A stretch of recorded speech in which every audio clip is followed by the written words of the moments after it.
Ronald Russell says, if divestment is so amazing, why do you all seem so miserable? Is it really greener on Brad's side of the gate? Oh, it's beautiful. Yes, Brad has amazing dick. I'm sorry for saying that, but he's great in bed, and BBC is a myth. I mean, Brad has an actual conversation that goes beyond, the stuff that they talk about in Blackistan. I learned the hedge fund. I learned a lot about trading and marketing and all kind of stuff dealing with Brad, girl. I'm telling you, dealing with a black man, you're going to be limited. You're going to be limited to the ghetto. You're going to be limited to the hood and blaming the white man for everything. See, I'm at a point where I don't give a damn. I can watch Mississippi Burning. I can watch a slave movie and I laugh. I literally laughed the other day when I watched a slave movie.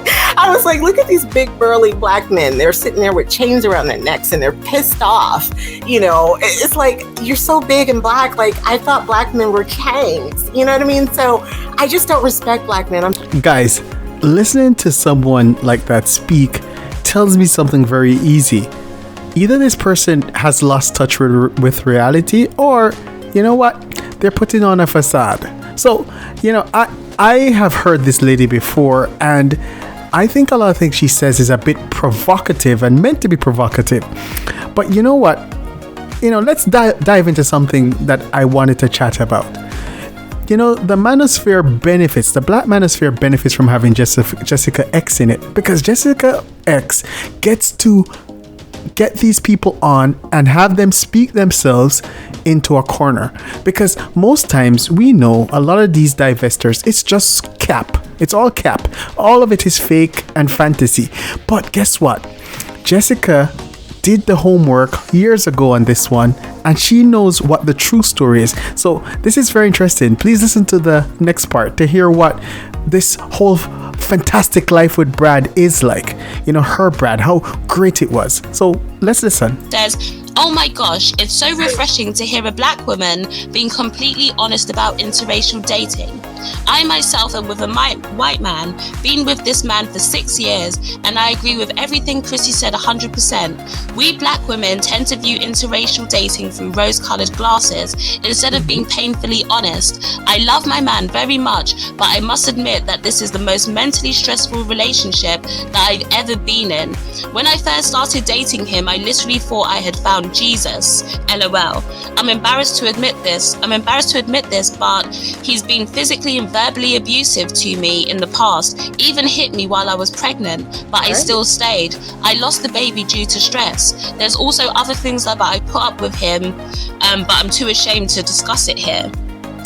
Now guys, it's appalling whenever any man abuses, physically abuses, mentally abuses, verbally abuses any woman.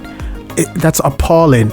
But this very lady that made it sound as if being with this man was like Jesus, being with this white man, being with this Brad was like Jesus. This was almost like salvation, like the light from heaven shone upon her.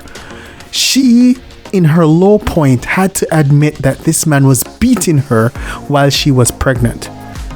And this is the issue that I have. Why do people try to pretend as if life is perfect when they know that men are men? Men are men. That's all men are.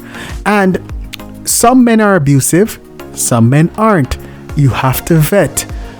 Looking at a man's skin uniform is not a way of vetting. So let's continue a little more. And this is why I'm saying Jessica X is important to this space, because she is able to sit with them and have them talk themselves into the corner. Because a lot of these divestors, some cannot get a man, so they're lonely. Some have had these bad experiences, and the ones that are militant are the ones that either don't have anyone or have had horrible experiences. That's why they're always divesting and never divested. Because when you're divested, you should be off of YouTube, enjoying your life, resting in your femininity. If you're on YouTube in these comment sections and in, on these shows, and trying to taunt people and try to be provocative, something is wrong. And that is what tells the story, not your fake story that you try to tell with your mouth. It's the reality of the situation. So let's listen to Jessica dig a bit more. Thanks, guys. He's colleagues would be shocked if they knew the real him. In a lot of cases, we will put up with the white man's bullshit, but will leave a black guy in a heartbeat for doing the same shit. Please do more videos about interracial dating. Women like this forget that the internet, a lot of things are recorded. And years ago, she was the same one who wrote this comment, because she went through, as she stated, one of the most stressful times in her life. And emerging from that stressful time in her life, she has nothing but the most greatest superlatives to speak about a race of men, white men. And she has nothing but does nothing but denigrate a set of black men who probably have never done anything to her. And so therefore, this is why I say to anyone that these people, a lot of them, they are sad, and they're sad people, and they are dealing with immense depression, mental health issues. And as they go through life, they are the ones who are putting out stories, and they're creating content that tries to justify why they're lonely, justify why they're sad. They're not dealing with reality. Honest about your experience. That white man was kicking your ass while you were pregnant, and you'll still sit up here and defend him. He hit me one time, but I lift weights. Well, you were pregnant. You had his child in your belly, and he was beating you up, and you'll still sit here and defend him. He didn't and then you still know. go and sit around and pass out this message to other women that get you a Brad and life is going to be better. But you were getting your we ass teach kicked while women you were to pregnant. vet. I didn't listen. vet properly. Divested. So now the truth comes out. She didn't vet properly. So therefore, that's the story. Vet. Years ago, the Manosphere said choose better, and people said, hey, these guys, they have this talking point of you need to choose better. Then you hear, someone like Kevin Samuels say you need to be feminine, fit, and agreeable. And they said, these guys, they're talking nonsense and all of this. But the truth is, if you want to get someone from any race, being agreeable, being feminine, and being fit, I think that's currency for you in any relationship. And the last point is vetting, trying to ensure that you choose better. It's the same story. Now, a lot of these women have preferences, and there's nothing wrong with their preference. If they actually prefer to get a white man, there's nothing wrong with that. But don't try to cloak that preference in hate for another group, because the hate for the other group is just you being dissatisfied with your situation of not obtaining your preference. Don't do that. A lot of people are not getting to the point where they understand that probably the man that you want doesn't want you. A lot of men go through that and understand that the woman that you may want does not want you. Some men don't know how to deal with that. Some men become very antisocial because of that. But the maturity, you have to be mature in life, and you have to have that maturity to say, not everyone wants me. You cannot go around life being entitled. We're entitled to no one. So, a lot of people should satisfy with what they can get.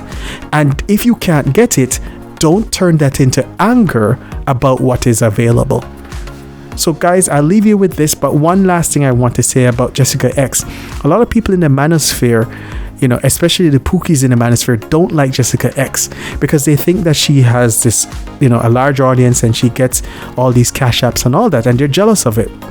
But one of the things that they should understand is Jessica X, Shay, Sade, Danica Marie, all these people, they're a bridge to the BWE space, and they're providing a fantastic job, because what they're doing is they're helping to keep two groups connected in a way in which there's a transfer of ideas, and nothing is wrong with that. If you have watched my videos, I've said very negative things about the Black Manosphere, because sometimes they tend to be run by Pookies and crazy ideas from Kevin Samuels, some of them, the crazy ideas. Let's be fair. In being fair, we have to understand that there are folks on either side that are antisocial and have very antisocial ideas, and they're not dealing with the issues in their personal life in a practical and in a transparent way. And that's the thing that we need to speak about more, that people have personal issues and they're taking these gripes to social media to go against groups. That's not a good thing, and it's unhealthy for them, because when they're done, the problem that in their personal life is still there. So thank you guys for listening, and I hope to cover more on the divestment community, the BWE space, and the Manosphere, because there's dysfunction in all of them. And as they strive to improve people's lives, which I hope in later, they will have to go through that mode of improvement, criticism. And that's what people like me are around to do, is critique these movements, because in critiquing these movements, there are voices out there saying you're going the wrong way. I may not be right, but I will voice my opinion. Thanks, guys.